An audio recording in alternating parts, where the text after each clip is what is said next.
नमस्कार आंबा उत्पादक बंधूंनो. महाराष्ट्रातील म्हणजेच मेन कोकणातील आपलं एक महत्त्वाचं पीक म्हणजे ते आपलं आंबा पीक.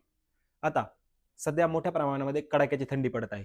तसेच वातावरण हे आंब्याचा मोहर निघण्यासाठी अतिशय अनुकूल आहे. तर या वातावरणामध्ये आपण बघितलं तर काही ठिकाणी आपल्याला कडाक्याची थंडी पण बघायला मिळते. काही ठिकाणी ढगाळ वातावरण आहे, तर काही ठिकाणी आपल्याला ऊन देखील बघायला मिळत आहे. तर अशा वेळी जो काही आपला आंबा आहे, तर या आंबा पिकातील मोहर या हवामानातील कारणांमुळे मोठ्या प्रमाणामध्ये आपल्याला उशीर येताना दिसत आहे. ज्या ठिकाणी फळधारणेला सुरुवात झालेली असेल अशा ठिकाणी मोहराची गळ होत आहे. काहींची वाटाण्याच्या आकाराच्या फळाची गळ देखील होत आहे. तर आज आपण या व्हिडिओमध्ये बघणार आहोत की जो काही आपला आंबा आहे, आंबा पिकाच्या मोहराचे आपण संरक्षण कशा प्रकारे करू शकतो व तसेच ज्या काही आपल्या आंबा पिकाची अवस्था आहे, तर आंबा पिकाच्या अवस्थामध्ये आपण कोणती ती योग्य काळजी घेतली तर आपले उत्पादन अधिकाधिक वाढेल. तसेच जे काही उत्पादन वाढल्यानंतर आपल्याला अधिकाधिक नफा होण्यास मदत होईल. तसेच जे काही आपल्याला एक्सपोर्ट करायचा आहे आंबा, तर आंबा एक्सपोर्ट करण्यासाठी देखील आपल्याला मदत होईल. या व्हिडिओमध्ये आज आपण बघणार आहोत जे काही आपले आंबा पीक आहे, तर आंबा पिकाला जे काही आपला मोहर आहे, मोहर येण्या अगोदर आपल्याला काय काय काळजी करावी लागणार आहे. तसेच आता पहिला मुद्दा बघणार आहोत, मोहर येण्यासाठी अनुकूल घटक कोणते असतात. त्यानंतर पुढचा मोहर येण्यापूर्वी करवायच्या बाबी म्हणजे जे काही आपले इंटरकल्चर ऑपरेशन असतील किंवा जे काही खतांचे डोस वगैरे असतील ते या आपण मध्ये बघणार आहोत. तसेच मोहरासाठी पाण्याचे नियोजन, मोहर आल्यानंतर किंवा मोहर येण्या अगोदर आपण पाण्याचे नियोजन कसे करू शकतात. तसेच मोहर येण्यापूर्वीचे खत व्यवस्थापन काय करू शकतो. तसेच मोहर येण्यासाठी आपण कोणते संजीवक वापरू शकतो. तसेच त्या संजीवकाचा किती प्रमाणामध्ये आपण वापर करू शकतो हे या व्हिडिओमध्ये बघणार आहोत. तसेच मोहर येण्यापूर्वी जी काय आपली मोहर येत असतो, मोहर येण्या अगोदर आपण बघितलं तर आपल्याला कधी पालवी निघते किंवा मोहर निघतो. तर जे काही मोहर निघण्यासाठीचं योग्य फवारणी व्यवस्थापन आहे ते आज आपण या व्हिडिओमध्ये बघणार आहोत. त्यानंतर मोहर लागल्यानंतर, मोहर एकदा बाहेर पडल्यानंतर त्या काळातील आपल्याला फवारणी व खत व्यवस्थापन काय करू शकतो हे आपण या व्हिडिओमध्ये बघणार आहोत. तसेच जेव्हा आपला मोहर उमलतोय, फुल उमलतंय, तर फुल उमलताना आपल्याला कोणकोणत्या काळजी घ्यायची आहे ते पण आपण या व्हिडिओमध्ये बघणार आहोत. तसेच जे काही आंबा आता क्रॉस पॉलिनेटेड मध्ये येत असतो म्हणजे त्याचं परपरागीभवन होत असतं, तर परागीभवन होण्यासाठी आपण काय उपाययोजना करू शकतो. तसेच जी काय आपली मोहर आणि फळगळ होत असते, तर त्या फळगळीची कारणे कोणती व ती आपण कशी थांबवू शकतो याविषयी आपण माहिती घेणार आहोत. आणि त्यानंतर जे काही आंबा पिकातील महत्वाचे कीड आणि रोग आहेत याविषयी आपण या व्हिडिओमध्ये माहिती घेणार आहोत. तर सर्वात पहिले म्हणजे जे काय आपला आंबा पीक आहे, तर आंबा पिकाला मोहर येण्यासाठी कोणकोणत्या घटकांची गरज असते. बघायला गेलं तर आंबा पिकाला मोहर येण्यासाठी सर्वात जे काही गरजेचं असतं ती म्हणजे थंडी आणि विश्रांती. आता साधारणतः आपला आंबा पीक हे ऑक्टोबर ते नोव्हेंबर महिन्यामध्ये विश्रांती अवस्थेत असतं म्हणजे डॉर्मन्सी स्टेजमध्ये असतं. जेव्हा आपला नोव्हेंबर ते डिसेंबर जेव्हा आपली कडाक्याची थंडी पडते तेव्हा आपल्याला मोहर येत असतो. परंतु जेव्हा बघितलं आपलं जे झाड आहे आंब्याचं ते डॉर्मन्सी स्टेटमध्ये जातं तेव्हा काय होतं, जी काही आपली झाडाची शाखीय वाढ आहे ती आपल्या झाडाची शाखीय वाढ थांबत असते व जो काही त्या शाखीय वाढीच्या ठिकाणी जो काही आपला आपण म्हणू शकतो गर्भ आहे, तर या गर्भामध्ये मोठ्या प्रमाणामध्ये आपल्या फुलांच्या पेशी तयार होत असतात. आता जेव्हा या पेशी तयार होतात डॉर्मन्सी स्टेजमध्येच त्याला आपण काय म्हणत असतो, फ्रूट बड डिफरन्शिएशन म्हणजे जे डॉर्मंट बड फॉर्मेशन म्हणतो मोहर बाहेर पडण्यासाठी, तर ते साधारणतः आपलं ऑक्टोबर आणि नोव्हेंबर महिन्यामध्ये तयार होत असतं. तसेच जे काय आपलं मोहर आहे, मोहर निघण्यासाठी आपल्याला दोन गोष्टी महत्वाच्या आहेत. पहिलं म्हणजे तापमान आणि दुसरं म्हणजे जमिनीतील ओलावा. तापमानाबद्दल बोलायचे झाले तर आपल्याला तापमान साधारणतः जेव्हा आपलं तापमान 10 डिग्री सेल्सिअसच्या आसपास किंवा त्याखाली जातं तेव्हा आंबा पिकाला मोठ्या प्रमाणामध्ये थंडी मिळत असते. ही थंडी मिळाल्यानंतर साधारणतः ही थंडी आपल्याला कमीत कमी 10 ते 15 दिवस असणं गरजेचं आहे. समजा 10 ते 15 दिवस आपल्याला ती थंडी मिळाली तर आंब्या पिकाचा मोहर आपल्याला लवकरात लवकर बाहेर पडण्यासाठी मोठ्या प्रमाणामध्ये मदत होत असते. तसेच दुसरी महत्वाची गोष्ट आहे तो म्हणजे जमिनीमध्ये पुरेसा ओलावा असणं. जे काय आपला मोहर बाहेर पडतोय, मोहर बाहेर पडण्याच्या वेळी आपल्याला जमिनीमध्ये ओलावा असणं गरजेचं आहे. मोहर बाहेर पडल्यानंतर तो एक वेळेस आपण कमी केला तरी चालेल, परंतु जेव्हा आपला मोहर येत असतो, मोहर बाहेर पडण्यासाठी आपल्याला आपल्या जमिनीमध्ये आवश्यक ओलावा असणं गरजेचं आहे. त्यानंतर आंबा पिकासाठी सर्वात महत्वाचं आहे ते म्हणजे आपलं थंड हवामान आणि ताण. जे काही आपण बोललो आता थंडी बाबतीत, थंडी कडाक्याची असणं गरजेचं आहे आणि दुसरं म्हणजे जे काही आपला म्हणू शकतो जे काय आपलं डॉर्मंट फ्रूट बड डिफरन्सिएशन होणार आहे, डॉर्मंट बड फॉर्मेशन होणार आहे, किंवा आपण त्याला म्हणू शकतो सुप्त अवस्थेतील फुलांची निर्मिती किंवा मोहराची निर्मिती, हे होण्यासाठी आपल्याला आपल्या जी काही आंब्याची बाग आहे तिला व्यवस्थित ताण बसणं गरजेचं आहे. तसेच अजून यामध्ये आपलं जी काही लँडची टोपोग्राफी असते, आपण तिला टोपोग्राफी म्हणू शकतो. जसं आपण समुद्र सपाटीपासून दूर जाऊ, तर समुद्र सपाटीपासून जसं दूर जाऊ तसं आपल्याला मोहोर आपल्याला लवकरात किंवा लेट आलेला बघायला मिळत असतो. समजा आपण उदाहरण घेतलं, समुद्र किनारी गेलो आपण, समजा कोकणामध्ये गेलो, तर कोकणामध्ये आपल्याला हापूस आंबा माहिती सर्वात जास्त कल्टिवेट केला जातो. त्या ठिकाणी आपल्याला मोहोर हा अगोदर साधारणतः 15 डिसेंबर नंतर आपल्याला मोहोर यायला, किंवा 1 डिसेंबर पासूनच काही ठिकाणी चालू होतो. 1 डिसेंबर 15 डिसेंबर तिथे लवकरात लवकर मोहोर येत असतो. आणि जसं आपण वरती जाऊ, समुद्र सपाटीपासून असं दूर दूर जाऊ, तेव्हा सुद्धा आपल्याला आपला मोहोर कमी आलेला बघायला मिळत असतो. त्यामुळे टोपोग्राफी पण मोठा एक फॅक्टर आहे. जर जे काय आता आपण बघतोय, तर जे आपण बघितलं मोहोर येण्यासाठी अनुकूल घटक अजून एक महत्वाचा आहे, ते म्हणजे झाडाला नवीन पालवी न येणं गरजेचं आहे. जेव्हा आपल्या झाडाला नवीन पालवी येत असेल तर ती पालवी आपल्याला थांबवणं गरजेचं आहे. कारण की ही पालवी मोठ्या प्रमाणामध्ये जो आपला मोहोर आहे आंब्याला निघणारा, त्याला मोठ्या प्रमाणामध्ये डॅमेज करू शकते. म्हणजे तिथे आपली फक्त पालवीच निघेल, जो आपल्याला मोहोर निघणार आहे तो मोहोर आपला त्या ठिकाणी निघत नाही. त्यामुळे जी काही पालवी निघत असेल तर पालवी निघते वेळी आपल्याला योग्य वेळी उपाययोजना करणं गरजेचं आहे. ते देखील आपण या व्हिडिओमध्ये बघणार आहोत. यानंतर पुढचा महत्वाचा आपला जो काही मुद्दा आहे, तर मोहोर येण्यापूर्वी आपल्याला महत्वाच्या काय काळजी घ्यायची आहे किंवा काय करायचं आहे. तर सर्वात पहिले म्हणजे जे काय आहे, आपला बाग खाली झाली, आंब्याची बाग खाली झाल्यानंतर जे काही आपले फळं पडलेले असतील, साधारणतः पहिले सुरुवातीला आपण बघितलं तर बागा खाली झाल्यानंतर जून ते जुलैच्या आसपास किंवा ऑक्टोबर ते नोव्हेंबर, पावसाळा संपल्यानंतर आणि पावसाळा सुरू झाल्यावर 2 वेळा आपल्याला आपल्या बागेची साफसफाई करणं गरजेचं आहे. ज्यामध्ये ज्या काही आपल्या रोगट फांद्या असतील, जी काही पडलेली सडलेली आपल्या बागेमध्ये फळे असतील, या फळांची आपल्याला योग्य पद्धतीने विल्हेवाट लावणं गरजेचं आहे. तसेच जे काही आपण म्हणू शकतो त्यामध्ये आपले फळं सडलेले किंवा अँथ्रॅकनोजचे फळं असतील, आपल्या फळमाशीचे फळं असतील किंवा स्टोन विलचे असतील, अशा ठिकाणी साफसफाई करणं गरजेचं आहे. आणि त्यानंतर जे काही आहे झाडाच्या बुंद्याभोवती जे गवत आणि तण असेल, ते तण देखील आपलं काढणं गरजेचं आहे. कारण की हे तण आपलं जे आहे ते आपल्या झाडाशी मोठ्या प्रमाणामध्ये कॉम्पिटिशन करतं, न्यूट्रिएंट घेत असतं. तसेच ते जे काही किडी आणि रोग असतात, किडी आणि रोगांना सुद्धा देखील आपलं पॅरल होस्ट म्हणून कार्य करत असतं. म्हणजे त्यांचं एक प्रकारचं जीवन जगण्यासाठी म्हणून त्यांना देखील मदत करत असतं. तसेच ज्या काही पुढचं काम आपल्याला करायचं ते म्हणजे दाट फांद्यांची विरळणी, आपण त्याला लाईट प्रूनिंग म्हणू शकतो, हलकी छाटणी, मराठीमध्ये हलकी छाटणी. आपण हलकी छाटणी करून घेणं गरजेचं आहे. जेणेकरून ही हलकी छाटणी आपण केली, तर ही हलकी छाटणी केल्यानंतर जी काय आपलं जो झाडाचा स्ट्रक्चर आहे तर तो पूर्णपणे ओपन होईल. त्यामुळे आपल्याला मोठ्या प्रमाणामध्ये हवा खेळती राहण्यास मदत होणार आहे. तसेच जमिनीची मशागत केल्यानंतर जे काही आपल्या अळ्या आहे आपण त्यामध्ये नांगरट करू शकता, किंवा आपण जे म्हणू शकतो तर फन्नी देखील करू शकतात. जे काही आपल्या जमिनीमध्ये अळ्या असतील तर त्या अळ्या आपल्या सूर्यप्रकाशाला एक्सपोज होतील मोठ्या प्रमाणामध्ये, आणि त्यांचं देखील आपल्याला मोठ्या प्रमाणामध्ये नायनाट करायला मदत होणार आहे. तसेच जे काही आपण आता लाईट प्रूनिंग केली, तर लाईट प्रूनिंग केल्यानंतर जो काही कीड आणि रोगांचा प्रादुर्भाव आहे तो देखील आपल्याला कमी बघायला मिळणार आहे. तसेच जे काही आपण रोगट फांद्या वगैरे जे काही असतील, जे काही आपल्या बोटोडिप्लिडेच्या असतील किंवा सुकलेल्या फांद्या असतील, त्या काढणं गरजेचं आहे. आणि त्या काढल्यानंतर आपल्याला त्यावरती जी काय आपली बोर्डो पेस्ट आहे तर ती बोर्डो पेस्ट लावणं गरजेचं आहे. तर बोर्डो पेस्ट कशी तयार करायची याविषयी सर्वांना माहिती आहे. साधारणतः आपण 10 लिटर पाण्यासाठी प्रमाण 10 लिटर पाण्यासाठी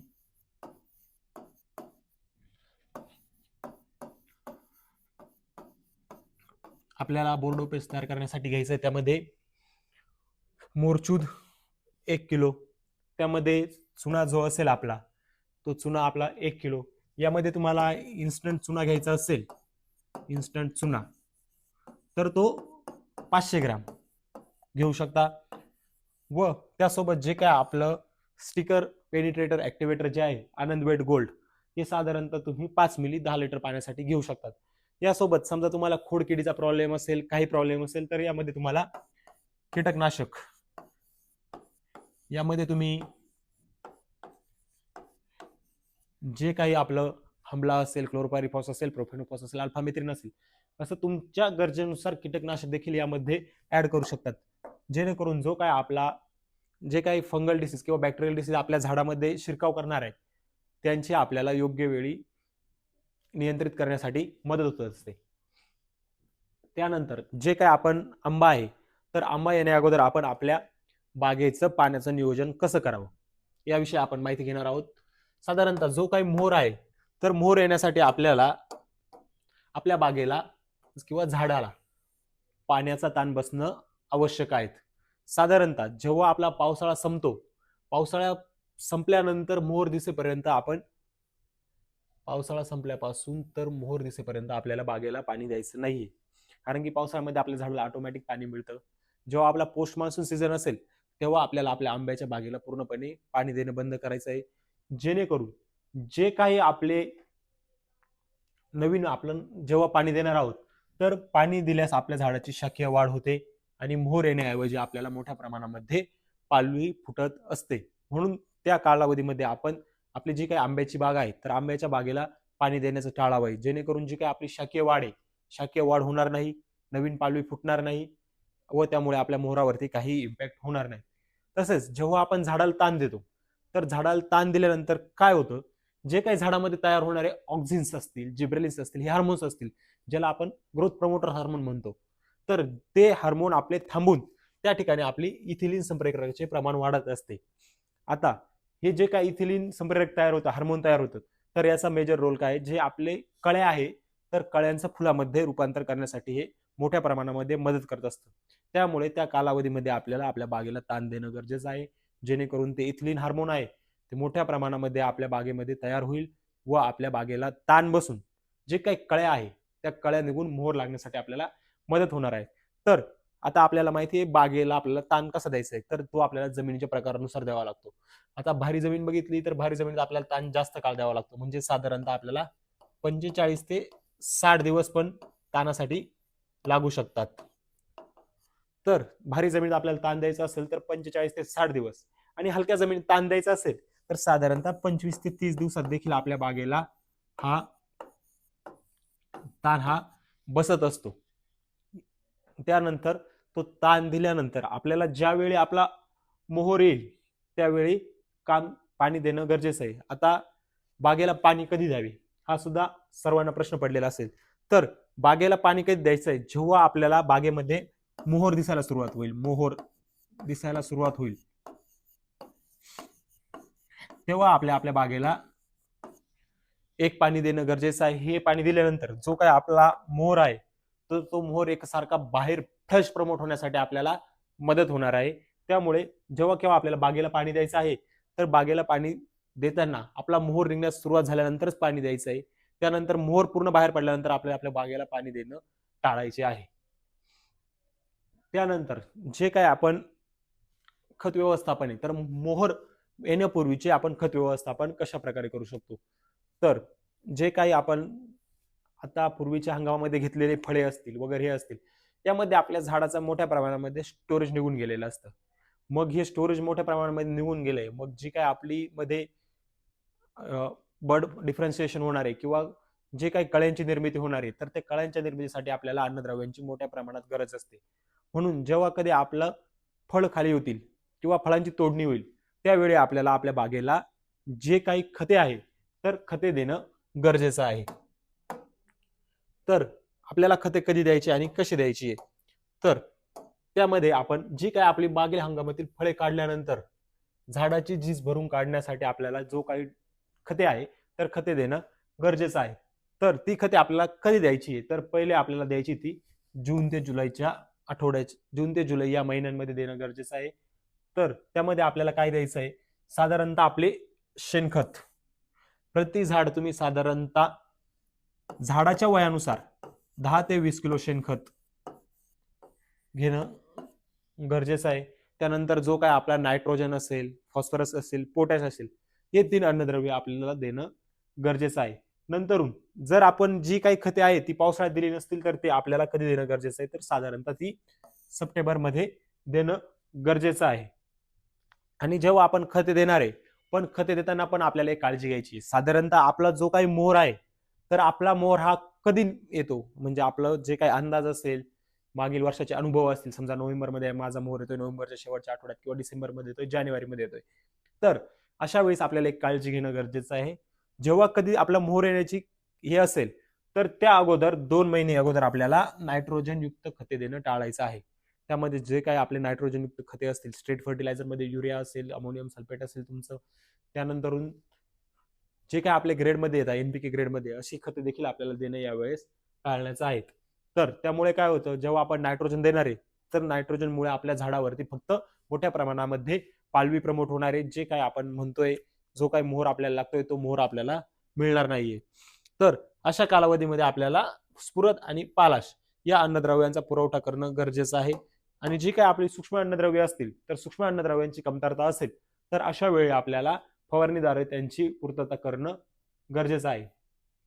तर जे काही आपण अन्नद्रव्य देणार आहे फळ खाली झाल्यानंतर, त्यामध्ये आपल्याला झाडाच्या वयानुसार साधारणतः सिंगल सुपर फॉस्फेट जे काय आपलं फॉस्फरस युक्त खत आहे, तर ते 500 ग्राम ते 1 किलो, त्यासोबत जे एमओपी येते 300 ते 500 ग्राम प्रति झाड या प्रमाणामध्ये, व त्यासोबत जे काय आपलं जमिनीमध्ये आपण अन्नद्रव्य दिलेले आहे. आता जी आपण आंब्याची रूट सिस्टीम बघितली तर आपली डीप रूट सिस्टीम येत असते, लांबून लांबून अन्नद्रव्य घेत असतं. तर मुळांची वाढ व सूक्ष्मजीवांची उपलब्धता या ठिकाणी आपल्याला अन्नद्रव्य अपटेक वाढवणं गरजेचं आहे. तर या अन्नद्रव्यांचा अपटेक वाढवण्यासाठी आपल्याला डॉक्टर बॅक्टोज एनपीके गोल्ड ग्रॅन्युअल्स याचा वापर करणं गरजेचं आहे.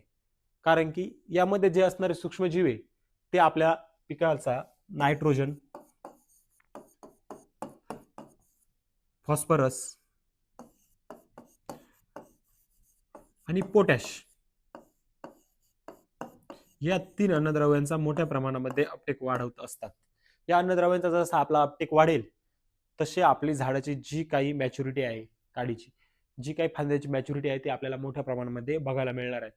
त्यानंतर जे काही आपलं आहे, तर ते नंतर पंचम गोल्ड हे एक मायक्रोरायझा युक्त दाणेदार खत आहे. याचा आपण वापर केल्यास जे काही आपले पांढऱ्या मुळांची वाढ आहे, तर ही पांढऱ्या मुळांची वाढ मोठ्या प्रमाणामध्ये होण्यास आपल्याला मदत होणार आहे.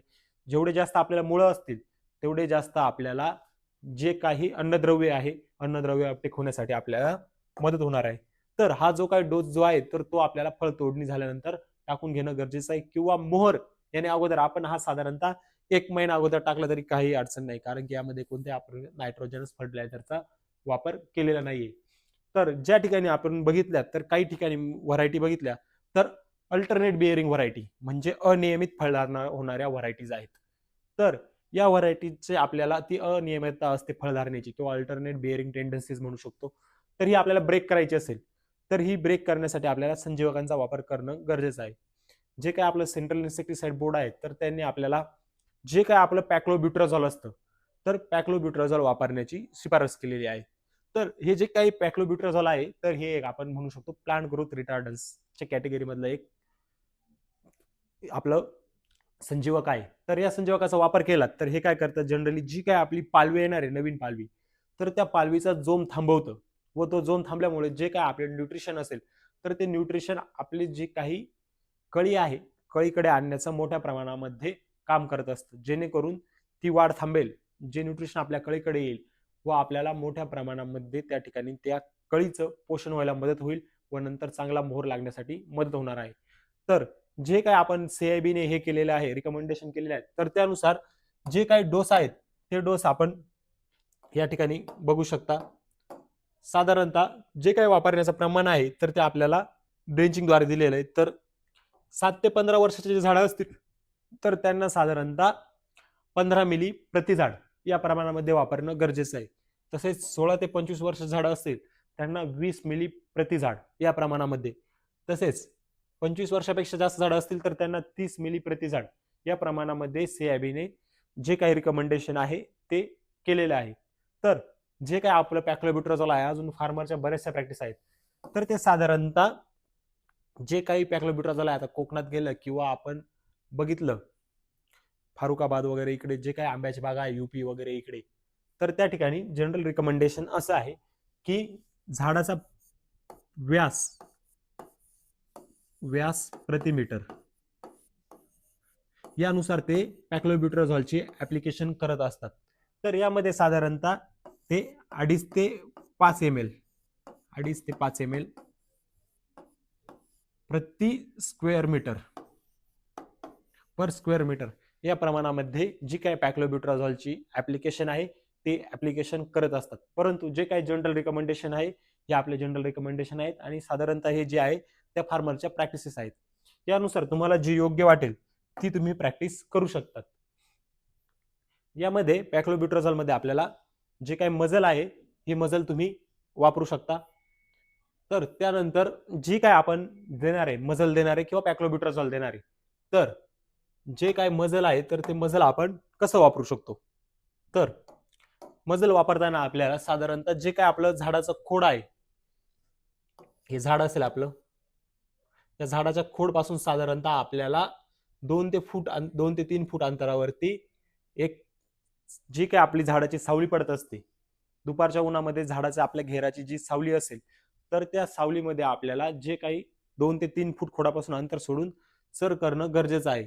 तर त्यामध्ये आपल्याला नंतर जे काही आपण पॅक्लोब्युट्राझॉल घेणारे ते आपल्याला योग्य प्रमाणानुसार घेऊन ते पहिले आपल्याला जे काही आपलं 10 ते 15 लिटर पाण्यामध्ये त्याचं सोल्युशन करणं 10 ते 15 लिटर पाण्यात त्याचं सोल्युशन करणं गरजेचं आहे. तसे जे काही आपण रिंग करणारे किंवा जे काही आपले खोड असेल तर खोडाच्या बाजूला आपण 2 ते फूट अंतरावर साधारणतः 15 सेंटीमीटर खोल खड्डे करू शकतो. असे एक खड्डे करून त्यामध्ये आपण ओतू शकतो. हा एक ऑप्शन आहे आपल्याकडे. किंवा झाडाभोवती 2 फूट लांब असे आपण जी फर्टिलायझरची रिंग असते ते रिंग करून त्यामध्ये आपण समप्रमाणात देखील आपण पॅक्लोब्युट्राझॉल ओतू शकतात, जेणेकरून ते आपल्या रूट झोन मध्ये पोहोचण्यासाठी मदत होईल. ते आपल्याला दिल्यानंतर साधारणतः जी काही आपली माती आहे तर मातीने बुजवणं गरजेचं आहे. आणि ते देते वेळी आपल्याला एक काळजी घ्यायची आहे, आपल्या जमिनीमध्ये आवश्यक प्रमाणामध्ये ओलावा असणं गरजेचं आहे. जर ओलावा नसेल तर आपल्याला आपल्या पिकाला अतिरिक्त पाणी देखील देणं गरजेचं आहे. तसेच जे काही मोहर येणार आहे आपला, आता मोहर आपण पॅक्लोब्युट्राझॉलची ऍप्लिकेशन केलेली नसेल, जो मोहर आपल्याला थांबवायचा आहे, वाढ थांबवायची आहे आणि जी काही आपली कळी निर्मिती वाढवायची आहे, तर कळी निर्मिती वाढवण्यासाठी जी काही मोहरासाठी कळी निर्मिती असते ती वाढवण्यासाठी आपल्याला फवारणी घेणं गरजेचं आहे. तर या फवारणीमध्ये आपल्याला जे काही वेस्पा आहे यामध्ये आपल्याला डायफेकॅनोझोल आणि प्रोपिकॅनोझोल हे 2 घटक मिळतात. ते साधारणतः 200 लिटर पाण्यासाठी 80 मिली. त्यासोबत जे काही प्रेगा फास्ट आहे तर ते प्रेगा फास्ट आपल्याला 500 मिली प्रति 200 लिटर पाण्यासाठी वापरायचं आहे. या प्रेगा फास्टच्या वापरामुळे जे काही आपलं डॉर्मन बर्ड आहे तर त्या डॉर्मन बर्डचं जे काही पोषण आहे तर ते पोषण होण्यासाठी मदत होते. जो काही आपली कळी आहे तर त्या कळी सशक्त आतले आत होण्यासाठी हे प्रेगा फास्ट मदत करत असतं. त्यासोबत जे काही आपली मॅच्युरिटी आहे, नवीन पालवी येणार वगैरे जे आहे तर त्याची वाढ थांबवण्यासाठी आपल्याला 05234 साधारणतः 500 ग्रॅम व जे काही आपले सूक्ष्म अन्नद्रव्य असतील तर सूक्ष्म अन्नद्रव्यांची कमतरता भरून काढण्यासाठी आपण इन्स्टाफट कॉम्बी 200 ग्रॅम प्रति 200 लिटर पाण्यासाठी घेऊन ही फवारणी करू शकतात. त्यानंतर जे काही मोहर पूर्व काळातील जे काही आपलं कीड सर्वेक्षण असतं, जे काही किडी असतात तर त्या किडी देखील आपल्याला नियंत्रित करणं गरजेचं आहे. तर ज्या काही या काळात मोठ्या प्रमाणात आपल्याला किडी बघायला मिळत असतात तर त्यामध्ये आपल्याला सगळ्यात जास्त आंब्यावरती बघतो तो म्हणजे आपला मँगो ऑफर्स आणि दुसरा म्हणजे मिलीबग. या 2 किडे आपल्याला जे काय आपला रेस्टिंगचा पिरियड असेल किंवा जो काळ असेल मोहर येण्यापूर्वीचा जास्त बघायला मिळतात. तर त्यामुळे या किडींचा आपल्याला योग्य वेळी नियंत्रण करणं गरजेचं आहे. या किडी काय करतात, जनरली जे काय आपलं हे असेल नवीन येणारी पालवी वगैरे असेल तर त्या पालवीवरती मोठ्या प्रमाणात वाढतात व त्यातील रस शोषून घेतात व त्यांच्या सिक्रेशन मधून एक मधासारखा पदार्थ बाहेर पडतो. त्यावर काळी बुरशी वाढते, नंतर ते फोटोसिंथेसिस पूर्णपणे स्टॉप होतं. म्हणून जे काही हे आहे तर त्यांच्या नियंत्रणासाठी आपल्याला जे काही कीटकनाशक किंवा जैविक कीटकनाशके असतील तर त्यांची आपल्याला फवारणी करून स्टेम वॉश करून घेणं गरजेचं आहे. जे काही आपले खोडं वगैरे असतील ते गच्च धुणं गरजेचं आहे. तसेच जे काही मिलीबग आहे, मिलीबगचे जे काही पिल्लं असतात ते जमिनीमध्ये असतात, ती जमिनीतून वर चढू नये म्हणून आपण खोडाला ग्रीजचा देखील वापर करू शकतो. तसेच प्लास्टिकची आपण 400 गीजची देखील शीट या ठिकाणी टाकू शकतो. परंतु बघितले तर हे एवढं करणं आपल्याला शक्य नाहीये. तर त्यासाठी बेस्ट पर्याय म्हणजे आपली स्टेम वॉशिंग करणं. तर स्टेम वॉशिंग करताना आपल्याला जे काही रॅलीस कंपनीचा ॲपलोड येतं, ज्यामध्ये बुफ्रोफेन्झिन 25% एससी हा घटक आहे, तर हे आपल्याला 300 मिली व त्यासोबत जे काय आपलं व्हीबीएम आहे, तर त्यामध्ये आपल्याला व्हर्टिसिलियम लॅकॅनी, बिवेरिया बॅसियाना, मेट्रायझोम ॲनिसोफोली या 3 जैविक कीटकनाशक म्हणजे एंटोमोपॅथोजेनिक बुरशींचा आपल्याला कन्सोर्शिया मिळतो. याचा आपण वापर करू शकतात. याच्या वापरामुळे आपला फक्त हॉपर्स आणि जे काय असेल आपण म्हणू शकतो मिलीबगच नाही, तर ओदर ज्या काही पेस्ट येणार आहे त्या पेस्ट देखील कंट्रोल करायला आपल्याला यामुळे मोठ्या प्रमाणामध्ये मदत होणार आहे. त्यानंतर जे काय आपल्याला मोहर दिसू लागताच एक फवारणी करणं गरजेचं आहे. तर मोहर दिसू लागतात जे काय आपल्याला फवारणी करायची आहे, तर त्यामध्ये आपल्याला फवारणीमध्ये एक चांगलं बुरशीनाशक घेणं गरजेचं आहे, जेणेकरून आपल्याला भुरीचा योग्य वेळी प्रतिबंध होईल. यासाठी आपल्याला भुरी नियंत्रण मेन, तर त्यासाठी आपण स्कोर 100 मिली, त्यासोबत हे इथं आपला मेन एम आहे तो म्हणजे तुडतुडे नियंत्रण. यासाठी आपण कराटे 100 मिली व जे काही मोहर आहे, मोहर एकसारखा बाहेर निघण्यासाठी जास्तीत जास्त लवकर फुलं उमलण्यासाठी आपल्याला त्या ठिकाणी प्रेगा फास्ट 500 मिली याचा वापर कशासाठी? मोहर निघण्यासाठी, लवकरात लवकर मोहर याचा वापर आपल्याला करायचा आहे. याचा वापर 500 मिली या प्रमाणामध्ये घेऊन आपण याची फवारणी करून घ्यावी. त्यानंतर जे काही मोहर आहे, तर मोहर उमलण्यापूर्वी आपल्याला भुरी तसंच थ्रिप्स असेल किंवा जी काही आपली अतिरिक्त वाढ होणार आहे, तर ही वाढ थांबवण्यासाठी आपल्याला फवारणी घेणं गरजेचं आहे, जेणेकरून जी काही नवीन पालवी आहे पालवी फुटणार नाही व आपला मोहर सशक्त असा होईल. तर त्यासाठी आपल्याला जे काही करपा आहे, तर करप्याच्या नियंत्रणासाठी आपल्याला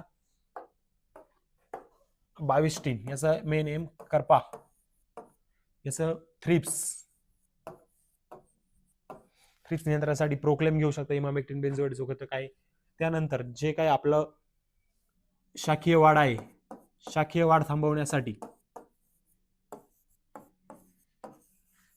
05234 व जो काही मोहर बाहेर पडण्यासाठी सूक्ष्म अन्नद्रव्यांची गरज असते, तर ते सूक्ष्म अन्नद्रव्यांची गरज भरून काढण्यासाठी इन्स्टाफर्ट कॉम्बी 200 ग्राम प्रति 200 लिटर पाण्यासाठी या प्रमाणामध्ये घेऊन फवारणी करू शकतात. पुढची जी फवारणी करायची ती आपल्याला मोहर उमलताना, म्हणजे जे काही आपले फुलं आहे ते फुलं उमलायला सुरुवात झाल्यानंतर आपल्याला पुढची फवारणी करणं गरजेचं आहे.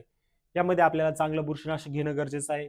त्यासोबत जे काही आपलं पोलन असतात, तर पोलनच्या अवेलेबिलिटीसाठी आपल्याला त्यामध्ये चांगल्या प्रकारचं कॅल्शियम घेणं गरजेचं आहे. त्यासाठी आपण इन्स्टाचिल कॅल्शियम 200 ग्राम 200 लिटर पाण्यासाठी. त्यानंतर जे काही बोरॉन असतं, बोरॉन 100 ग्राम व जो काही फुल उमलणार आहे, फुल उमलून आपल्याला एकसारखी सेटिंग होण्यासाठी, मोहरगळ होऊ नये, तर त्यासाठी आपल्याला त्यामध्ये ब्रिलियंट 500 मिली या प्रमाणात घ्यायचा आहे.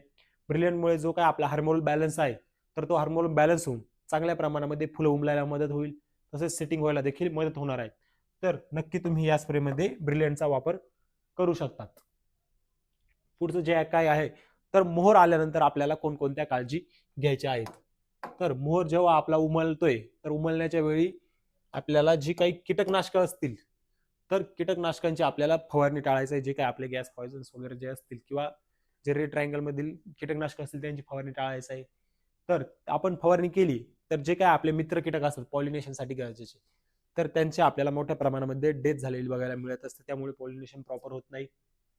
साधारणतः जर आपली रोग किंवा कीड जास्त असेल, तर आपण जे काही ग्रीन ट्रायंगल्स मधील जे काही किंवा हर्बल असतील किंवा जैविक असतील या उत्पादनांचा आपण वापर करू शकतात.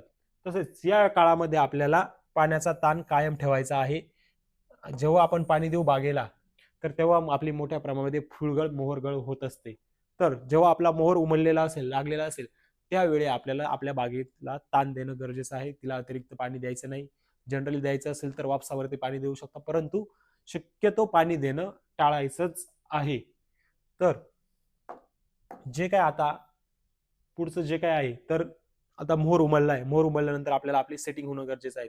तर सेटिंग होण्यासाठी आपल्याला काय काय गरजेचं आहे, तर पहिलं म्हणजे परागीभवन. तर बाकीचे पिकं बघितले तर बाकीच्या पिकांमध्ये जी काय आपली हनीबी किंवा आपण तिला मधमाशी, मधुमक्खी असं काही वेगवेगळ्या भाषेत बोलत असतात. तर जे काय आता आपलं आंबा पीक आहे ते परपरागीभवन क्रॉस पॉलिनेटेड क्रॉप आहे. तर क्रॉस पॉलिनेटेड क्रॉप असल्याने याचं काय होतं, एका फुलावरून दुसऱ्या फुलाचं असं आपल्याला याचं परागीभवन बघायला मिळत असतं. साधारणतः आंब्याच्या फुलांची रचना बघितली किंवा मोहराची रचना बघितली तर त्यामध्ये आपल्याला दोन प्रकारचे फुलं बघायला मिळतात. एक म्हणजे हर्माफ्लोरा, त्याची आपण म्हटलो तर अँड्रोमोनोशियस असं हे क्रॉप आहे. त्याच्यामध्ये आपल्याला वरती टोकाला जी काही नरफुलं आहेत ती नरफुलं बघायला मिळतात आणि नंतरून दुसरे आपल्याला उभयलिंगी म्हणजे हर्माफ्लोराइड, म्हणजे याचं कॉम्बिनेशन म्हणजे नरफुल प्लस मादी फुल असं कॉम्बिनेशन आहे. म्हणजे नर फुले यामध्ये आपल्याला जास्त प्रमाण बघायला मिळतं. जी काय आपली सेटिंग आहे तर ती सेटिंग आपली फक्त या उभयलिंगी या फुलांची आपल्याला सेटिंग होणार आहे, तर ते नर फुलांची आपल्याला सेटिंग होणार नाही. त्यामुळे जे काही आपलं उत्पादन आहे ते पूर्ण आपलं हर्माफ्लोराइड फुलांवरती अवलंबून आहे. तसेच जे काही पॉलिनेशन आहे तर ते पॉलिनेशन आपले कीटक करण्यासाठी मदत करणार आहेत. तर त्यामध्ये सगळ्यात मोठा रोल जो असतो तो म्हणजे आपल्या सर्वांना ज्ञात असलेली आपली घरगुती माशी, जिला आपण हाऊस फ्लाय पण म्हणतो. तसेच जी काही बागेमध्ये सिरफिड फ्लाय असतात किंवा शिरशी माशी असतात तर या दोन थ्रू आपलं जास्त मोठ्या प्रमाणामध्ये पॉलिनेशन होत असतं. परंतु जी काय आपली सिरफिड फ्लाय वगैरे जे असेल तर शेतकरी अशा या मित्र किडकीला ओळखत नाही, जे बेनिफिशियल इन्सेक्ट आहे त्याला ओळखत नाही व तिला शत्रू कीड समजून मोठ्या प्रमाणामध्ये फवारणी घेत असतात. व ही फवारणी घेतल्यानंतर जे काही कीड आहे तर ती कीड मेल्यानंतर आपल्याला मोठ्या प्रमाणामध्ये जे काही मोहरगळ वगैरे जे आहे ते आपल्याला बघायला मिळत असते. तर मधमाशा पण यामध्ये थोड्या प्रमाणामध्ये परागीभवन करतात. त्यामध्ये मधमाशांचा थोड्याफार प्रमाणात रोल आहे, इतका काही रोल नाहीये.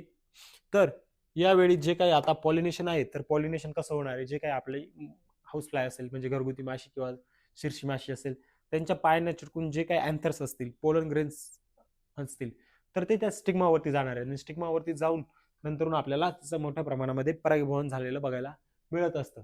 तर जे काय आपलं परागीभवन आहे तर परागीभवन जे काही आहे जे आपल्याला वाढवायचं असेल तर यासाठी आपण काय काय करू शकतो. तर सर्वात पहिलं बघायला गेलं तर आपल्याला त्यामध्ये मधमाशांच्या पेट्या देखील आपण लावू शकतोय. मधमाशांच्या पेट्या लावल्या तर आपल्याला साधारणतः 20 ते 30% आपल्या परागीभवनामध्ये वाढ झालेली बघायला मिळत असते. तसेच जी काय आपली हाऊस फ्लाय असेल, आपली घरगुती माशी असेल तिला अट्रॅक्ट करण्यासाठी काही ठिकाणी कोकणात बघितलं तर कुजलेलं मांस किंवा मासे ही ठेवण्यासाठी वापरतात. परंतु ही एकदम जुनी पद्धत आहे, आता ही पद्धत कोणी वापरत नाही. तसेच जे काय आहे स्वच्छतेच्या दृष्टीने काही जण बागेमध्ये आपलं फिश मिल, ज्याला आपण मासोळी खत म्हणतो, मासोळी खताचा देखील आपल्या बागेमध्ये वापर करत असतात, जेणेकरून ज्या हाऊस फ्लाय आहे तर त्या हाऊस फ्लाय आपल्याला मोठ्या प्रमाणामध्ये अट्रॅक्ट होतील व आपलं पॉलिनेशन मोठ्या प्रमाणामध्ये वाढण्यास आपल्याला मदत होणार आहे. तसेच जे काही बागेच्या कडाला झेंडू आणि सूर्यफूल यांसारखे आपल्याला पिकं लावणं गरजेचं आहे, जेणेकरून मित्र किडी अटॅक होतील. तसेच जे काय आहे आपण व्हरायटी म्हणू शकतो तर व्हरायटी आपल्याला देखील लावणं गरजेचं आहे. साधारणतः केशर सोबत आपण हापूसची व्हरायटी लावली तर आपल्याला देखील या ठिकाणी मोठ्या प्रमाणामध्ये पॉलिनेशनसाठी मदत होणार आहे. त्याच्यामुळे भरपूर वेळामध्ये काही एखादी ओळ आपण हापूसची, एखादी ओळ केशरची अशी अल्टरनेट देखील आपण लावू शकतात. तर या काळातील महत्वाचं जे काय आहे तर आपल्याला थ्रिप्स आणि तुडतुडे नियंत्रण करणं गरजेचं आहे या परागीभवनाच्या काळामध्ये. जर का थ्रिप्सने आणि तुडतुड्याने यावेळेस उपद्रव दिला तर अशा वेळी आपल्याला भरपूर सारे लिमिटेशन्स आहेत. तर हे आपल्याला कंट्रोल करायचं असेल तर आपल्याला ऑर्गॅनिक प्रॉडक्ट वापरणं गरजेचं आहे. तर यासाठी आपण जे काय हर्बल बेस्ड प्रॉडक्ट असतात ते हर्बल बेस्ड प्रॉडक्ट आपल्याला वापरणं गरजेचं आहे. त्यासाठी आपण कंट्रोल TRM, जे आपलं थ्रिप्स असेल, लाल कोळी असेल, मिलीबग असेल, या थ्रिप्स, लाल कोळी, मिलीबग या तिन्हींना कंट्रोल करण्याचं काम करणार आहेत आणि साधारणतः 1.5 ते 2 मिली प्रति लिटर या प्रमाणामध्ये आपल्याला ते वापरायचं आहे. तर आता महत्वाचा मुद्दा जो आंब्यामध्ये असतो तर तो म्हणजे आंब्याची मोहरगळ आणि फळगळ याविषयी आपण माहिती घेणार आहोत. आंब्याच्या बाबतीत बोलायचं झालं तर आंब्याला जनरली आपले हजारो फुलं येत असतात. आता हजारो फुलं बघितले आपण तर हजारो फुलांमधून एका मोहरामध्ये हजारो फुलं येतील, त्यामधले आपल्याला 0.1 पेक्षा कमी फळं पक्व झालेली बघायला मिळत असतात. जनरली आंब्याची मोहराची रचना बघितली तर हजारो फुलं असतील, त्यामध्ये साधारणतः 0.1% जी काही आपली सेटिंग होत असते आणि परिपक्व होत असतात. नंतरून जी काय आपण आंब्याची फळगळ आणि मोहरगळ होत असते तर ती आपली नैसर्गिक होऊ शकते किंवा नंतरून जी काय आपण हार्मोन किंवा अन्नद्रव्य वगैरे जे आहे तर त्या कारणांमुळे होऊ शकते. त्यामध्ये जैविक असतील अजैविक अशा दोन्ही कारणांमुळे होत असते. साधारणतः आंबा पिकाची फळगळ बघितली तर आपल्याला किंवा मोहरगळ बघितली तर 3 टप्प्यात बघायला मिळते. तर त्यामध्ये पहिलं म्हणजे वाटाणा आकारात फळे असताना, दुसरं म्हणजे सुपारीच्या आकारात आणि तिसरं म्हणजे काढणीपूर्व जे काही मॅच्युरिटीला येऊन नंतर फळगळ होणार आहे, फळमाशी असेल किंवा दुसरी उदर प्रॉब्लेम असतील, मिलीबगचा अटॅक वगैरे जे काही असतील, अशांमुळे देखील आपल्याला फळगळ बघायला मिळत असते. आता जी काही अजैविक कारणं आहेत मोहर गळण्यासाठी, जी काही कारणीभूत जे अशी कारणं आहेत, तर त्या कारणांची आपण एक एक माहिती घेऊया. तर त्यामध्ये सर्वात पहिलं जे कारण येतं ते आपलं, तर ते म्हणजे तापमानामध्ये अचानक वाढ किंवा घट झाली, टेम्परेचर फ्लक्च्युएशन झालं, तर ते आपल्याला मोठ्या प्रमाणामध्ये फळगळीला कारणीभूत ठरत असतं.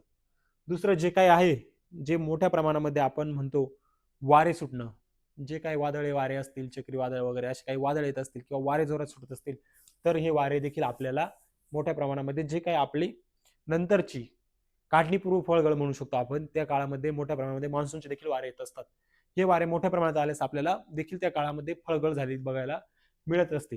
तसेच जो काही आपला पाणी आहे, पाणी आपण देतोय, परंतु जमिनीमध्ये ओलावा कमी पडला तर आणि झाडांना जो काही जे काही फळं आहे, फळांना कमी प्रमाणात पाणी मिळालं, तर अशा वेळेस फळांचे देठ हे आपले सुकत असतात व ते देठ सुकल्यामुळे तेथील पेशी आपल्या मरत असतात, नेक्रोटिक होत असतात. त्यामुळे देखील आपली फळगळ ही होत असते. तसेच जे काही आपण म्हणू शकतो, जे काही बुरशीजन्य रोग असतील, तर बुरशीजन्य रोगांमुळे देखील आपल्याला मोठ्या प्रमाणामध्ये फळगळ बघायला मिळत असते. तसेच जे काही आपण म्हणू शकतो अजून दुसरी कारणं यामध्ये काय असू शकतात, तर त्यामध्ये पहिलं म्हणजे अन्नद्रव्यांची कमतरता. आता कोणत्याही फळांच्या वाढीसाठी बघितलं, याच्यासाठी बघितलं तर अन्नद्रव्यांची मोठ्या प्रमाणात गरज असते. साधारणतः या काळामध्ये आपल्याला NPKचा ऍप्लिकेशन असेल, कॅल्शियम असेल, नंतर बोरॉन असेल किंवा झिंक असेल, या अन्नद्रव्यांच्या आंब्या पिकासाठी गरज असते. तर या काळामध्ये या अन्नद्रव्यांची कमतरता झाली, आपण जमिनीतून दिले नाही किंवा हे केलं नाही, तर आपल्याला कमतरता झाल्यास देखील आपल्याला मोठ्या प्रमाणात फळगळ बघायला मिळते. दुसरं कारण म्हणजे संजीवकांचे असंतुलन. समजा आपल्या पिकाच्या वाढीसाठी समजा फळगळीनंतर ऑक्झिन्स किंवा जिब्रेलिनचं प्रमाण वाढणं गरजेचं असतं, परंतु काही कारणांमुळे या ठिकाणी ऍब्सिसिक ऍसिड झालं तयार किंवा इथिलीन तयार झालं, तर हे तयार झाल्यामुळे ऑटोमॅटिकली जी काही आपली फळगळ आहे तर ती फळगळ मोठ्या प्रमाणामध्ये प्रमोट होत असते. तर पाण्याची अनियमिततामध्ये बोलायला गेलं तर बागेला पाण्याच्या तानात ठेवून एकाच वेळी पाणी देणं हे चुकीचं आहे. हे आपण केल्यामुळे जी काही आपली फळं आहे तर फळांची साल तडकते आणि त्यानंतर आपल्याला मोठ्या प्रमाणामध्ये फळगळ बघायला मिळत असते. तसेच जे काही बुरशीजन्य रोग आहे तर त्याप्रमाणे मध्ये पहिलं मोहर काळा पडून गळणे, त्यालाच आपण ब्लॉझम ब्लाइट म्हणतो, यामुळे देखील आपली फळगळ होऊ शकते. दुसरा आहे आपला करपा, अँथ्रॅकनोज, यामुळे देखील आपली फळगळ होत असते. तिसरा आणि महत्वाचा रोग जो आहे तो म्हणजे आपली भुरी, पावडरी मिल्ड्यू. आता पावडरी मिल्ड्यूचं जसं जसं प्रादुर्भाव वाढेल तसं पूर्ण मोहर आपला पांढरा होत असतो. तो पांढरा झाल्यानंतर जे काही आपलं मोहर आहे तो मोहर मोठ्या प्रमाणामध्ये सुकत असतो व सुकल्यामुळे आपल्याला मोठ्या प्रमाणामध्ये त्याची मोहरगळ बघायला मिळत असते. कीटकांमध्ये आपण बघितलं मँगो हॉपर्स आणि मिच फ्लाय, या दोन्हींचा अटॅक झाला तर आपल्या आंब्या पिकामध्ये मोठ्या प्रमाणामध्ये मोहरगळ आणि फुलगळ ही होत असते. तर आपल्याला मोहरगळ आणि फळगळ थांबवायची असेल तर आपल्याला योग्य त्या काळामध्ये योग्य त्या फवारण्या करणं गरजेचं आहे. तर या काळी आपल्याला जे काय आपलं थायोफिनेट मिथेल रोको जे येतं, यामुळे आपल्या बुरशीजन्य पावडर मिल्ड्यू असेल, करपा असेल, यांचा देखील प्रादुर्भाव आपल्याला थांबायला मदत होणार आहे. दोन्ही पण यामध्ये काय भुरी आणि करपा या दोन्हीचं नियंत्रण आपल्याला मिळणार आहे. त्यासाठी आपण थायोफिनेट मिथेल, त्यानंतर जे काही कॅल्शियम आहे हे कॅल्शियम आपले जी काही पेशीज आहे नवीन निर्माण होणार आहे किंवा देठ असेल तर देठाला बळकटी देण्याचं काम करणार आहे. तसेच बोरॉन जो असेल तो बोरॉन देखील आपल्या सेल डिव्हिजन मध्ये मोठ्या प्रमाणात काम करणार आहे. आणि स्केलअप जे काही होमोब्रासोनाइड युक्त उत्पादन आहे तर यामुळे आपल्या जी काही पोलन आहे तर पोलनची व्हायबिलिटी वाढणार आहे, त्यामुळे चांगलं आपलं फर्टिलायझेशन होईल. त्यानंतर जी काही आपली फळगळ होणार आहे तर ती फळगळ देखील आपल्याला थांबवायला मदत करणार आहे. त्यानंतर दुसरी फवारणी आपण पहिली ती फवारणी करू शकता किंवा दुसरी ही फवारणी करू शकता. यामध्ये आपण जे काही कीटकनाशक आहे तर कीटकनाशक मध्ये ऍक्ट्रा जे काही थायोमिथोक्झाम आहे त्याचा वापर करू शकतात. त्यानंतर फळांना अन्नद्रव्याची कमतरता असेल 05234 500 ग्रॅम, त्यासोबत बोरॉन 100 ग्रॅम आणि जे काय आपलं NaA येत असतं, नॅफ्थॅलिक ऍसिटिक ऍसिड, त्यासाठी आपण डॉक्टर फिक्स याचा वापर आपण करू शकतात. तो आपल्याला साधारणतः 200 लिटर पाण्यासाठी 20 ते 40 मिली इतक्या प्रमाणामध्ये करणं गरजेचं आहे, जेणेकरून जी काही आपली मोहरगळ व फळगळ आहे ती आपल्याला थांबायला मदत होणार आहे. तसेच जी तिसऱ्या अंतिम टप्प्यात आपली काढणीपूर्व फळगळ होत असते किंवा साईज होण्यासाठी जी फवारणी आहे ती आपल्याला करणं गरजेचं आहे, तर त्यामध्ये आपल्याला जे काही बुरशीच्या नियंत्रणासाठी आपल्याला त्यामध्ये हे घेणं गरजेचं आहे. तर बुरशीच्या नियंत्रणासाठी आपण स्कोर 100 मिली, त्यासोबत 05234 500 ग्रॅम व जे काही इन्स्टाबोर आहे तर इन्स्टाबोर 100 ग्राम व जी काही साईज आहे आंब्याची साईज वाढवण्यासाठी आपण साईज फास्ट 500 मिली प्रति 200 लिटर पाण्यासाठी या प्रमाणामध्ये घेऊन फवारणी करू शकतात. त्यानंतर आपल्याला त्या काळामध्ये खत व्यवस्थापन करणं देखील गरजेचं आहे मोहरगळ थांबवण्यासाठी. तर अशा काळामध्ये आपण जेव्हा आपली अन्नद्रव्यांची कमतरता असेल तर आपल्याला फळे वाटण्याच्या आकाराचे असताना त्या ठिकाणी नायट्रोजन देणं कमी करायचं. त्या ठिकाणी आम्हाला 500 ग्राम ते 1 किलो प्रति झाड या प्रमाणामध्ये सिंगल सुपर फॉस्फेट, 300 ग्राम ते 500 ग्राम या प्रमाणामध्ये एमओपी, तसेच जे काही एनपीके गोल्ड ग्रॅन्युअल्स आहे ते 25 ग्राम प्रति झाड आणि डॉक्टर बॅक्टोस पंचम गोल्ड ग्रॅन्युअल्स जे आहे ते आपल्याला 50 ग्राम प्रति झाड या प्रमाणामध्ये वापरणं गरजेचं आहे. दुसरी जी काही खतांची ऍप्लिकेशन आहे तर ते आपल्याला साधारणतः फळे बोराच्या आकाराचे असताना करणं गरजेचं आहे. तर त्यामध्ये आपण जो काही आता या ठिकाणी आपल्याला जी युरियाची गरज भासणार आहे तर त्यामध्ये युरिया 200 ग्राम, जे काही आपले खतं असतील कॉम्प्लेक्स फर्टिलायझर आपण किंवा मिक्स फर्टिलायझर त्यामध्ये 1840 15 8 21 21 9 24 10 26 जे आपल्याकडे अवेलेबल असतील ते साधारणतः 200 ते 300 ग्राम, त्यासोबत एमओपी 300 ते 500 ग्राम व त्यासोबत डॉक्टर बॅक्टोस एनपीके गोल्ड ग्रॅन्युअल 25 ग्राम व त्यानंतर डॉक्टर बॅक्टोस पंचम गोल्ड 50 ग्राम या प्रमाणामध्ये आपण वापर करू शकतात. त्यानंतर जे काही आपली महत्वाची कीड वगैरे येत असतं तर त्याविषयी आपण माहिती घेणार आहोत. तर त्यामध्ये महत्वाची जी काही कीड आहे तर त्या किडीमध्ये आपल्याला पहिली येते जी काय म्हणजे आपली तुडतुडे, नंतर मिलीबग. आता ह्या किडी काय करतात तर त्या ह्या किडी या प्रकारे जे काय आपला पान असेल, मोहर असेल तर अशा ठिकाणामधून मोठ्या प्रमाणामध्ये सेल्स ऍब्सॉर्ब करत असतात, म्हणजे रस शोषण करत असतात. हे रस शोषण केल्यामुळे त्या ठिकाणी आपल्याला मधासारखा चिकट पदार्थ बघायला मिळतो व त्या ठिकाणी आपल्या काळ्या बुरशीची वाढ होते, जिला काजळी म्हणतात काही ठिकाणी हे वेगवेगळ्या भाषेत वेगवेगळं म्हणतात. त्यानंतर जो काही मिलीबग आहे, मिलीबग देखील आपल्याला मोठ्या प्रमाणामध्ये फळांमधून रस शोषण करताना बघायला मिळत असतो. तर यांचं योग्य वेळी नियंत्रण न केल्यास जो काय आपला मोर आहे मोर सुकून जातो, आपल्याला चिकटा म्हणतो आपण त्याला, चिकट्यामुळे आपल्याला काळी बुरशीची वाढ बघायला देखील मिळत असते.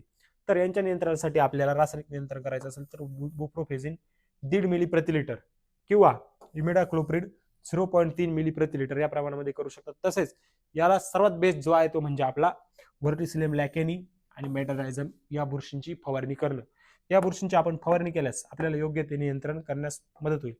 जेव्हा कधीही आपल्याला आपल्या बागेमध्ये मिलीबग असेल किंवा तुडतुडे असतील दिसतील तर या कॉम्बिनेशनची आपण फवारणी केल्यास आपल्याला मिलीबग आणि तुडतुडे या दोन्हींवरती 100% नियंत्रण मिळायला मदत होईल. तर थ्रिप्स देखील आपल्याला कंट्रोल झालेलं बघायला मिळेल. यामध्ये जे काही बुप्रोफेन्झिन आहे ॲप्लॉड 300 मिली व त्यासोबत जे काही व्हीबीएम आहे ज्यामध्ये आपल्याला व्हर्टिसिलियम लॅकॅनी, बिव्हेरिया बॅसियाना आणि मेटारायझम ॲनोसोपोली या तिन्ही ज्या एंटोपॅथोजेनिक फंगस आहेत तर यांचा कन्सोर्शियम मिळतो.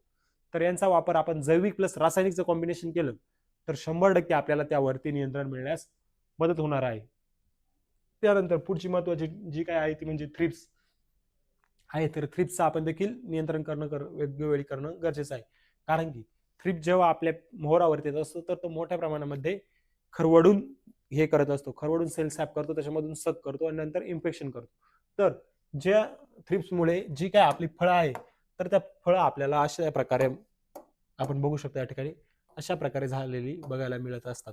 तर ही फळे अशी झाली तर या फळांना आपल्याला मार्केटमध्ये डिमांड मिळत नाही, त्यांना मोठ्या प्रमाणात खरड्या येत असतो, आपण खरड्या म्हणतो, खरड्या येत असतो. तर यांचं योग्य वेळी नियंत्रण करणं गरजेचं आहे. याच्यासाठी आपण अबामेक्टिन असेल, स्पिनोसॅड असेल, फिप्रोनिल असेल किंवा नीम एक्स्ट्रॅक्ट असतील यांची देखील फवारणी करू शकतात किंवा जे काही चिकट सापळे आहेत तर चिकट सापळे देखील लावू शकतात. परंतु जे काही आपण आंबा पीक बघितलं तर आंबा पिकामध्ये आपल्याला एक्सपोर्ट करणार असेल तर रेसिड्यूमध्ये रेस्ट्रिक्शन वगैरे असतात किंवा जी काही पॉलिनेशन होणार आहे पॉलिनेशन होण्याच्या काळामध्ये आपल्याला योग्य ती फवारणी घेणं गरजेचं आहे. तर अशा वेळी आपल्याला जे कंट्रोल टीआरएम आहेत या कंट्रोल टीआरएमची फवारणी करणं गरजेचं आहे. जे काय आपल्या आंबा पिकाच्या तिन्ही महत्वाच्या किडी आहे तर या तिन्ही महत्वाच्या किडींचं नियंत्रण करण्यासाठी आपल्याला मदत करणार आहे. त्यामध्ये आपली थ्रिप्स असेल, लाल कोळी असेल, मिलीबग, या तिन्ही ज्या किडी आहे, तर या तिन्ही किडींचं आपल्याला नियंत्रण करण्यासाठी मदत करणार आहे. त्याचा डोस आपल्याला घ्यायचा आहे साधारणतः 1.5 ते 2 मिली प्रति लिटर या पाण्यामध्ये. त्यानंतर पुढचं आहे जे काय म्हणजे फळमाशी. फळमाशीचं नियंत्रण करणं म्हणजे थोडंसं अवघड आहे. तिच्यावरती अजून नियंत्रण मिळालेलं देखील नाही. परंतु आपल्याला फळमाशीचं जे काही नियंत्रण करायचं असेल, तर आपल्याला आपल्या बागेमध्ये फेरोमोन ट्रॅप लावणं गरजेचं आहे. परंतु जी काय आधी नुकसान करते फळमाशी, काय करते, जेव्हा आपलं फळ परिपक्व होणार आहे, तर ते फळ परिपक्व होताना जी काही अंडी घालत असते फळांच्या सालीमध्ये, तिचं सारखं सुईसारखं जे काही अंग आहे, एक डिपॉझिटर म्हणू शकतो, ते टोचून अंडी घालते. नंतरून जे काही अंडीतून निघाले जे काही आळ्या त्या आपल्याला अशा प्रकारे आपल्या पल्पमध्ये घरामध्ये बघायला मिळत असतात. अशा व्हाईटिश क्रीमिश कलरच्या ज्या आळ्या असतात त्या आपल्या फळमाशीच्या असतात, तर त्या बघायला मिळत असतात. तर यामध्ये सर्वात महत्वाचं म्हणजे फेरोमोन ट्रॅप्स लावणं गरजेचं आहे. त्यानंतर जी काही फळं गळालेली बागेतली ती नष्ट करणं. त्यानंतर फळ काढणीनंतर आपल्याला हॉट वॉटर ट्रीटमेंट जे असते ती केल्यास जे काही अंडी आहे, तर ते अंडे आपली उबवत नाही व आपल्याला मोठ्या प्रमाणामध्ये नियंत्रण मिळत असते. पुढचा आणि महत्वाचा सगळ्यात म्हणजे रोग म्हणजे आंब्यावरचा पावडर मिल्ड्यू म्हणजे भुरी. आता भुरीचे सगळ्यांना माहिती आहे, भुरी आपली पानावरती आली तर पूर्णपणे आपला पांढरा थर वगैरे घेऊन येत असते. मोहरावरती आली, आता पानावरती भुरी आली तर त्या ठिकाणी आपलं पूर्णपणे पांढरा थर येणार, त्यामुळे आपलं प्रकाश संश्लेषण स्टॉप होणार आहे. त्यानंतर जे काही मोहरावरती भुरी आली, तर मोहरावरती आल्यानंतर जे काही आपण म्हणू शकतो मोहरचं पॉलिनेशन होऊ देत नाही. त्यानंतर जे काही आहे फळगळीला कारणीभूत असते, फुलगळीला कारणीभूत असतं. तर जे काही आपल्याला भुरीचं नियंत्रण करायचं आहे, तर भुरीच्या नियंत्रणासाठी आपल्याला जे काही सल्फर आहे, सल्फरचा आपण वापर करू शकता, किंवा स्ट्रोबुलिन गटातले जे काही फंगीसाइड्स आहे, तर फंगीसाइडचा देखील आपण वापर करू शकतात. आणि झोल गटातले देखील आपल्याला फंगीसाइड्स आहेत. तसेच जे काय भुरीसाठी एकदम मस्तपैकी जैविक निसर्गानेच दिलेलं आपल्याला देणगी आहे, ती म्हणजे आपली एम्पिलोमायसिस एम्पिलोमायसिस क्विस्क्वालिस. ही जी काही जैविक बुरशी आहे, ती आपल्याला जे काही भुरी आहे, तर भुरीचं नियंत्रण करण्यासाठी जैविक पद्धतीने अतिशय काम करते. त्यामुळे जे काही भुरीचं नियंत्रण आहे, तर भुरीचं नियंत्रण आपल्याला अधिक काळ करण्यासाठी मदत करते. त्यासाठी आपल्याला डॉक्टर बॅक्टोज अँपिलो 4K ते वापरायचे. साधारणतः प्रति लिटर पाण्यासाठी 1 ते 1.5 ग्राम या प्रमाणामध्ये आपल्याला डॉक्टर बॅक्टोज अँपिलो 4K याची फवारणी करणं गरजेचं आहे. आज आपण जे काही आपलं आंबा पीक आहे, तर आंबा पिकाविषयी, आंबा पिकाचं आपलं मोहराचं संरक्षण कसं करणार याविषयी आपण सविस्तर माहिती घेतली आहे. तुम्हाला आंबा पिकाविषयी काही समस्या असेल, तर तुम्ही आमचं जे काही ऍप्लिकेशन आहे आनंद क्रॉप गुरु, या आनंद क्रॉप गुरुच्या ऍप्लिकेशनवरती आपण आपला जो काही आंब्याचा प्लॉट आहे, तर तो आंब्याचा प्लॉट आपण रजिस्टर करू शकता. जेणेकरून जे काही आंबा व्यवस्थापनामध्ये आपल्याला काही समस्या येत असल्यास ती समस्या तुम्ही आमच्यापर्यंत पोहोचवू शकाल, व आमचे जे काही ॲग्रोनॉमिस्ट आहे, तर ते तुम्हाला जे काही त्यावरती सोल्युशन आहे, तर सोल्युशन पाठवू शकतात. तसेच या ॲपवरती जे काही आपला आंबा पीक आहे, तर आंबा पिकाचं आपल्याला व्हरायटीनुसार, म्हणजे आपली कोणती पण व्हरायटी असेल, हापूस असेल, केशर असेल, बेगनपल्ली असेल, किंवा इतर देखील व्हरायटी असतील, त्यांचं तोतापुरी असेल, अशा व्हरायट्यांचं शेड्यूल त्या व्हरायटीनुसार मिळतं. तसंच जमिनीचा प्रकार कसा आहे, आपला लाल माती आहे, काळी माती आहे, हलकी माती आहे, यानुसार देखील आपल्याला शेड्यूल मिळतं. तसेच हवामानाचा अंदाज घेऊन हवामानाच्या अंदाजानुसार देखील आपल्याला ते शेड्यूल मिळत असतं. आज या व्हिडिओमध्ये आपण आंबा पिकाची माहिती घेतली. हा व्हिडिओ जर का तुम्हाला आवडला असेल, तर या व्हिडिओला लाईक करा, शेअर करा, कमेंट करा. तसेच आपल्याला दुसऱ्या कोणत्या पिकांविषयी व्हिडिओ लागत असेल, किंवा दुसऱ्या कोणत्या टॉपिकविषयी माहिती लागत असेल, तर आम्हाला आमच्या कमेंट बॉक्समध्ये नक्की कळवा. त्यावरती आम्ही नक्कीच नवीन नवीन व्हिडिओ घेऊन येण्याचा नक्कीच प्रयत्न करू. तसेच अजून आपण आनंद ॲग्रो केअरच्या चॅनलला सबस्क्राईब केलेलं नसेल, तर आनंद ॲग्रो केअरच्या चॅनलला सबस्क्राईब करा आणि बेल आयकॉन प्रेस करायला विसरू नका. तसेच जे काही आनंद ॲग्रो केअरचे इतर सोशल मीडिया प्लॅटफॉर्म्स आहेत, इंस्टाग्राम असेल, फेसबुक असेल, लिंक्डइन असेल, किंवा ट्विटर असेल, या प्लॅटफॉर्मला देखील फॉलो करायला विसरू नका. धन्यवाद.